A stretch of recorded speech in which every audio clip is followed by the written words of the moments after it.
Next question is question number 4. ABCD is a trapezium in which AB is parallel to DC. Question में क्या कहा जा रहा है आपको कि जो AB है तो किसके पैरेलल है DC। फिर आपको क्या कहा जा रहा है BD is a diagonal and E is the midpoint of AD। आपको क्या कहा जा रहा है BD डायगोनल है, फिगर से समझ में आ रहा है BD क्या है, डायगोनल है, बिल्कुल है। And E is the mid point of AD। अब ये इंपॉर्टेंट पॉइंट है कि E जो है वो मिड पॉइंट है किसका, AD का। ये क्लियर हो गया, ठीक है। Then a line is drawn through A. E से आपने एक लाइन ड्रॉ की, जैसे कि आप फिगर में देख सकते हो, इस लाइन की बात है पैरेलल टू ए बी। अब आपको ये भी कहा जा रहा है ये जो लाइन है वो ए बी के क्या है, पैरेलल है। और ये जो लाइन है वो बीसी को किस पॉइंट पर इंटरसेक्ट कर रही है, एफ। आपको शो करना है कि F is the mid point of BC. F is the mid point of BC. कितनी बात समझ में आ गई आप, ठीक है। अब देखो फर्स्ट ऑफ ऑल गिवन क्या है। अगर मैं गिवन की बात करूं, व्हाट हैज बीन गिवन है, बताओ क्या लिखोगे गिवन में कि एबीसीडी क्या है, ट्रेपेजियम। गिवन में क्या लिखोगे, एबीसीडी इज अ ट्रेपेजियम। तो आप लिखोगे ABCD is a trapezium. ABCD is a trapezium in which EF is parallel to AB। EF जो है आपके वो किसके पैरेलल है, AB। in which AB is parallel to DC।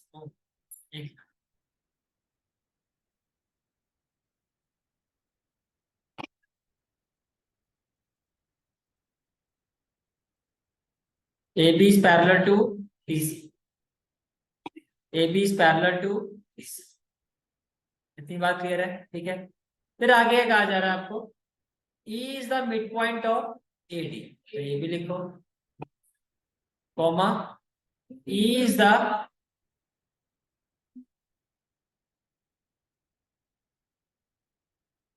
the midpoint of AD। E is the midpoint of AD। ये बात समझ में आ रही है, ठीक है। Through E a line is drawn through E parallel to AB and EF is parallel to AB। EF is parallel to AB। ये समझ में आ गया, ठीक है। अच्छा अब हमें प्रूफ क्या करना है, to proof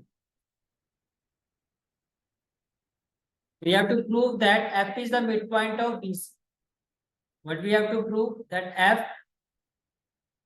is the midpoint of BC। हमें प्रूव करना है कि F जो है वो किसका मिड पॉइंट है, BC। F is the midpoint of BC। ये बात समझ में आ गई सबको, क्लियर है था, ठीक है। अब इसके लिए आपको एक कंस्ट्रक्शन करनी है। We will take a point that G is any point on diagonal B। तो कंस्ट्रक्शन में क्या लिखोगे, let G is any point on diagonal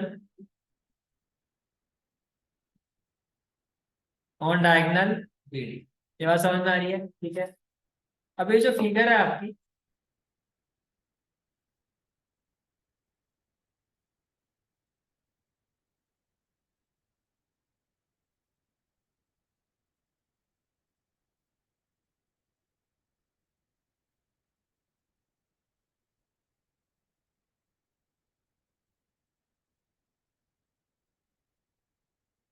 आओ अब मेरी बात ध्यान से सुनो। मैं ट्राइंगल कंसीडर कर रहा हूं A B D, in triangle A B D. अब देखो ई मिड पॉइंट है, यहां से आप एक लाइन ड्रॉ कर रहे हो जो इसके क्या है, पैरेलल है। अगर ये लाइन इसके पैरेलल है तो ये भी मिड पॉइंट होना चाहिए बाय कन्वर्स ऑफ मिड पॉइंट थ्योरम। कन्वर्स ऑफ मिड पॉइंट थ्योरम क्या कहता है कि अगर किसी मिड पॉइंट से हम एक ट्राइंगल के एक लाइन ड्रॉ करते हैं जो थर्ड साइड के पैरेलल होती है, तो वो इस साइड को क्या करती है, बाइसेक्ट करती है। Can I say that because E is the midpoint of AD and EG is parallel to AB. EG parallel की होगी बिकॉज EF जो है वो AB के पैरेलल है, तो EG भी parallel, parts of parallel lines are parallel and EG is parallel to AB. आप ये कह सकते हो therefore G is the midpoint of DD. तो G भी मिड पॉइंट होना चाहिए, उसका रीजन क्या होगा, बाय कन्वर्स ऑफ मिड पॉइंट,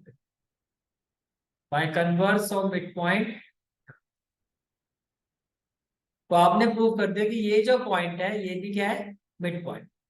इतनी बात समझ में आ रही है, क्लियर आता है, ठीक है. नाउ देखो, जो आपका ए बी है वो किसके पैरेलल है, सी डी के, एंड जो आपका ई एफ है वो किसके पैरेलल है, ए बी के. या फिर आप ऐसे कह सकते हो and A B is also parallel to E F. तो अगर दो डिफरेंट लाइन सेम लाइन के पैरेलल हो तो वो आपस में भी क्या होती हैं, पैरेलल. इसका मतलब सी डी और ई एफ पैरेलल होना चाहिए, which implies C D is parallel to E F. अब अगर सी डी ई एफ के पैरेलल है, कैन आई से दैट जी जो है वो भी सी डी के पैरेलल होगा, which implies C D is parallel to G F. ये समझ में आ रहा है, बस parts of parallel lines are parallel. जैसे ये चीज प्रूफ होती है या ये चीज आपने प्रूफ कर दी, अब आप क्या करोगे, in triangle BCD as G is the midpoint,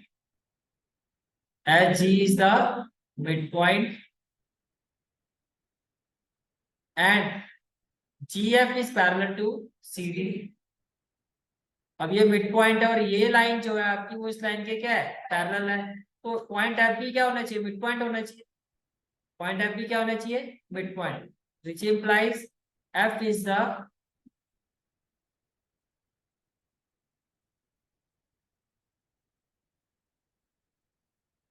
therefore F is the midpoint of this region by converse of midpoint theorem. By converse of midpoint theorem. Hence, is it clear? ठीक है. Next question is question number 5. In a parallelogram ABC,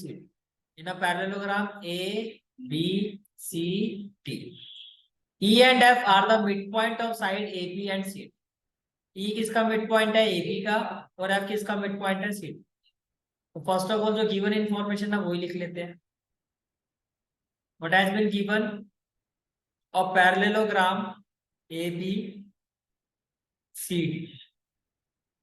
A parallelogram ABCD in which E and F are the midpoints of sides AB and CD respectively. ये बात समझ में आ रही है, ठीक है. To prove, what we have to prove? Show that the line segment AF and EF trisect the diagonal PD. हमें क्या प्रूव करना है, लाइन सेगमेंट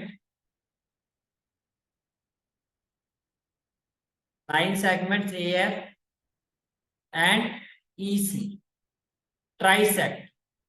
पहले मुझे बताओ ट्राइसेक्ट का क्या मतलब होता है. Very good, 3 equal parts. Trisect the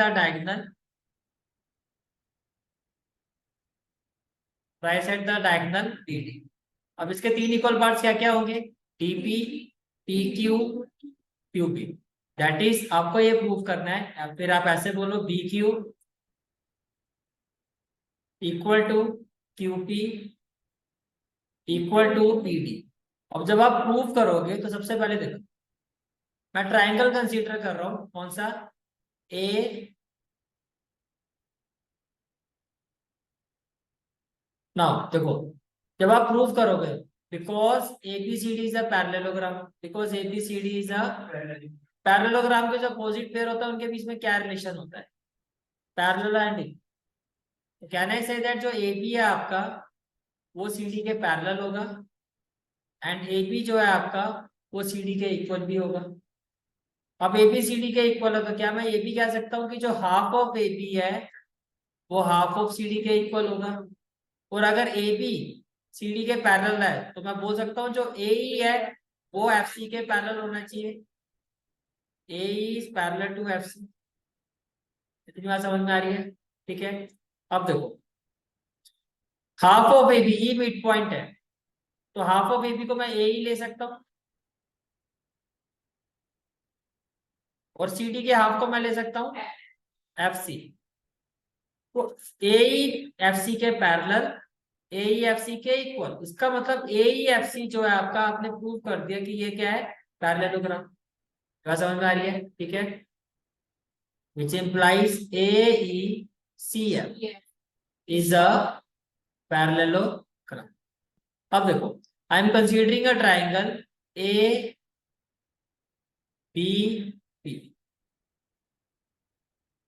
Now in triangle ABP, ABP, पहले आप मुझे बताओ क्या आप एग्री करते हो ई ए बी का मिड पॉइंट है? तो आपने कहा as E is the midpoint of AB। कितनी बात क्लियर है आपको? ठीक है, and E is the midpoint of AB and can I say that AE, can I say that EQ is parallel to AP? Now can I say that EQ is parallel to AP and EQ is parallel to AP? क्यों ऐसा कह रहा हूं मैं? Because जो आपका EC है वो पैरेलल है AF के भी। पैरेललोग्राम में तो अपोजिट साइड पूरी पैरेलल होगी, तो parts of a parallel lines are also parallel. अब देखो ध्यान से, ये है मिड पॉइंट, यहाँ से आप जो लाइन ड्रॉ कर रहे हो वो ट्राइंगल की थर्ड साइड के पैरेलल है। और कहाँ से लाइन ड्रॉ कर रहे हो? मिड पॉइंट से। तो बाय कन्वर्स ऑफ मिड पॉइंट थ्योरम इसको भी मिड पॉइंट होना चाहिए।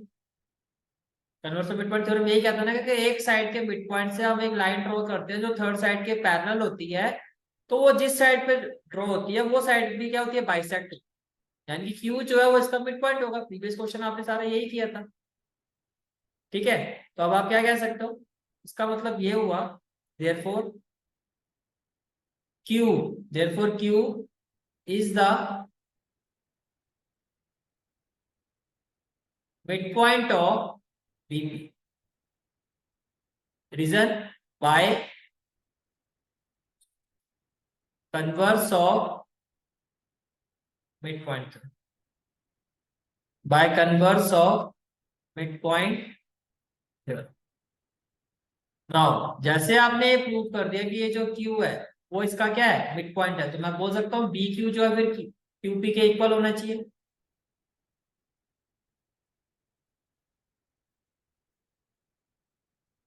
which implies BQ is equal to Q। इसको इक्वेशन मान लेना। ठीक है, अब इसी तरह से ट्राइंगल आपने और लेना है, इसी तरह से हम ट्राइंगल लेंगे DQC।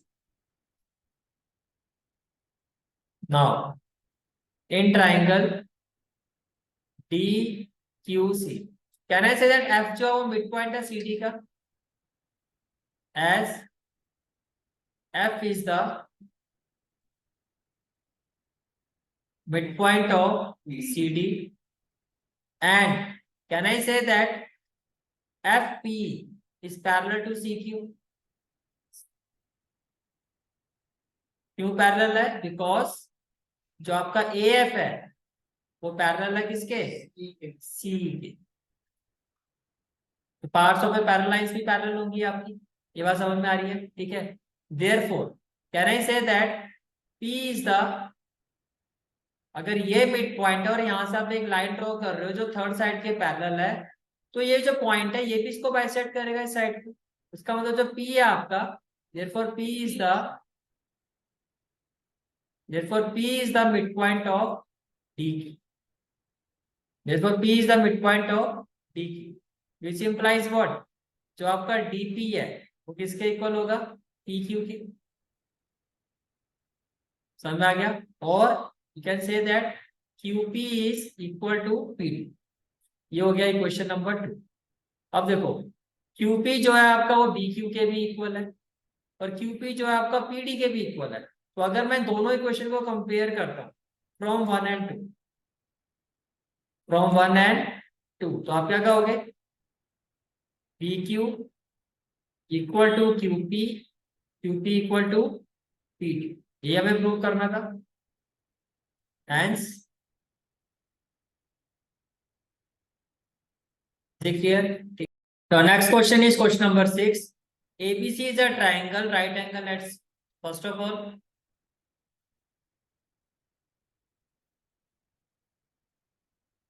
ABC is a triangle, right angle at C. Say this is the right triangle. जो राइट एंगल है वो एंगल सी पर, जो आपका राइट एंगल है वो किस पर है? सी पर। तो आप इसको कैसे लिखोगे? A B C. फिर आपको कहा जा रहा है M is the hypotenuse of A B. तो ये हो गया ए, ये हो गया बी, राइट एंगल वाला जो पॉइंट है वो सी हो। फिर आपको क्या कहा जा रहा है? A line through the mid point M of hypotenuse A B. तो इसका मिड पॉइंट मैंने क्या ले लिया? एम। और यहां से आपने एक लाइन ड्रॉ की, a line through the mid point M of hypotenuse A B parallel to BC. ये बीसी के क्या है? पैरेलल है। इसको ऐसे समझो, through the mid point M of hypotenuse A B parallel to BC, parallel to BC, line through M parallel to BC. तो ये लाइन, ठीक है। फिर आपको क्या कहा जा रहा है? Which intersect BC, which intersect AC at D. एसी को किस पॉइंट पर इंटरसेक्ट कर रही है? D point. ये क्लियर हो गया? ठीक है। तो जो गिवन वाला पार्ट है,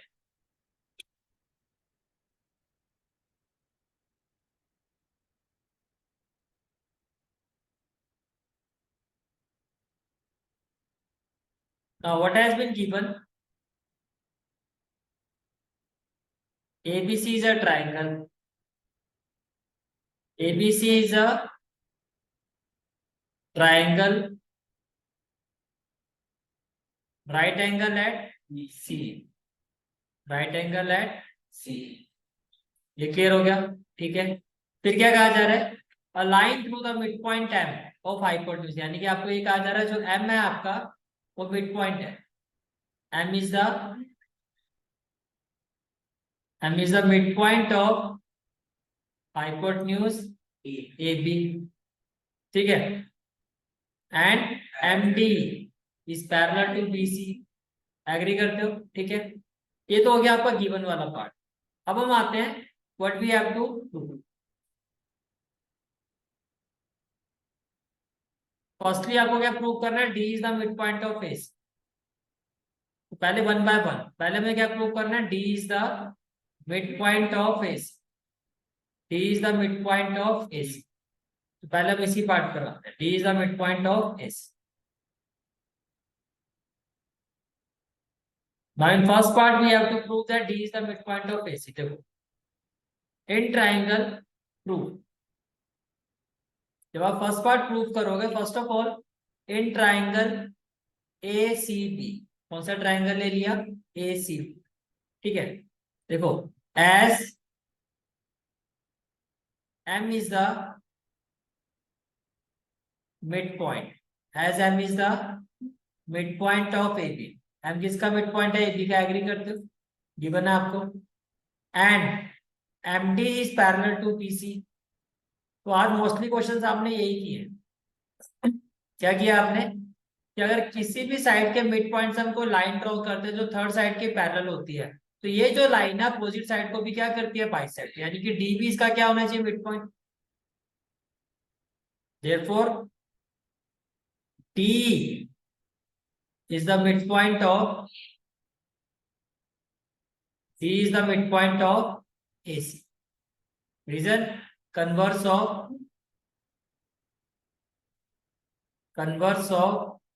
midpoint theorem.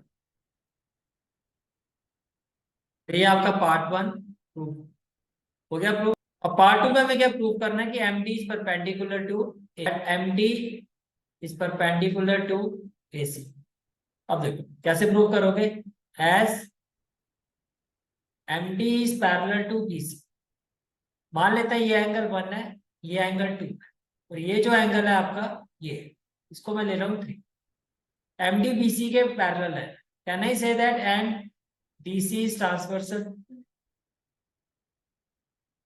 and DC is transversal।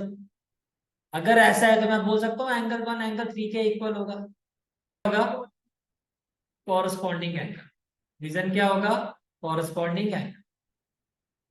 Transversal के एक ही साइड में लाइन का जो एक्सटीरियर होता है, दूसरी लाइन का जो इंटीरियर होता है, ये जो पेयर होता है कॉरस्पॉन्डिंग एंगल का होता है और ये इक्वल होते हैं। तो एंगल 1 एंगल 3 के क्या है, और एंगल 3 कितना है 90 degree, which implies angle 1 will be equal to 90 degree. Why? Because angle 3 is equal to 90 degree. तो जैसे आपने प्रूव कर दिया है कि एंगल 1 90 है, तो क्या प्रूव हो गया, that is MD is perpendicular to AC। ये क्लियर हो गया, ठीक है। Now in part 3 we have to prove that CM is equal to MA equal to half of AB। CM is equal to MA is equal to half of AB। That's what we have to prove in the part।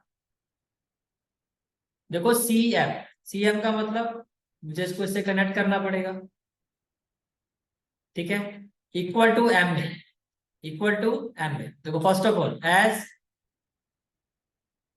M is the midpoint of AB, can I say that it implies जो आपका, can I say that MA is equal to half of AB होगा। इतना portion तो हमें पहले clear होना चाहिए भाई। अगर ये मिड पॉइंट है तो ये जो हाफ पार्ट है वो इस पूरे का हाफ होगा नहीं होगा, इतनी चीज तो क्लियर है। अब समझो आपको प्रूव करना होगा कि CM और MA भी क्या है इक्वल। अब इसके लिए देखो क्या करना होगा। अगर मैं ये प्रूव कर दूं कि ये जो ट्राइंगल है ये वाली और ये वाला जो ट्राइंगल है कौन कौन सा, जैसे ये 90 है ये 90 है, तो क्लियर होगा आपको, अभी हमने प्रूव किया। फर्स्ट ऑफ ऑल ये भी 90 है और ये भी 90 है, ठीक है। Now what we will do, in triangle ADM and triangle CDM, इसको एंगल 1 लिया था, इसको हमने एंगल 2 लिया था और ये एंगल 3 था, right. First of all can I say that, first of all बोलो क्या इक्वल हो गया, ये एंगल दोनों इक्वल होंगे, ये कॉमन हो गया, और क्या इक्वल होगा, very good. First of all आप कहोगे AD equal to DC, AD equal to DC, क्यों, क्योंकि आपने प्रूव किया था D इसका मिड पॉइंट है, because D is the D is the midpoint of AC, because D is the midpoint of AC। ये बात समझ में आ रही है, ठीक है। Then angle 1 is equal to angle 2। Reason 1 2 भैया सेम ही रखना, हाँ 1 2 ऐसे ही रखना। आपने इसको 1 लिया तो इसको 1 ही लेना, फिर ठीक है, चेंज नहीं करनी है, ठीक है। एंगल 1 इक्वल टू एंगल 2 क्या हो जाएगा, ईच, आप तो खैर एक ही बार बनाओगे, मैं अलग अलग वो कर रहा हूँ copy paste. Angle 1 equal to angle 2 ये भी हो गया, और MD क्या है दोनों में कॉमन, ये ब्लू वाली जो लाइन है, MD is equal to MD, ये क्या है, can I say that it implies triangle ADM is congruent to triangle CDM, right? Now can I say that MA is equal to CM, इसको equation 1 ले लो, MA is equal to CM, ये हो गया equation 2। Reason क्या होगा, CP CT। now from 1 and 2 देखो MA CM के equal है और MA आपका हाफ ऑफ AB के भी इक्वल है, तो CM भी फिर इक्वल हुआ। and that's what we have to, that's what we have to do. Hence और यहाँ पर आपका ये रीजन मेंशन कर देना, क्या आएगा, HClX. ठीक है. So finally we have completed this exercise. This is for today's class. I hope you like this class, and if you like this class then do like, share and subscribe my channel. And don't forget to press the bell icon. Bell icon press करने से क्या होगा, जो भी मैं lecture upload करूंगा you will get the notification of that lecture. Thanks for watching this video. जहाँ तक आपके मैथ्स कोर्स की बात है, कंप्लीट मैथमेटिक्स कोर्स की जो प्लेलिस्ट का लिंक है वो आपको डिस्क्रिप्शन सेक्शन में मिल जाएगा. So bye, take care and have a great day.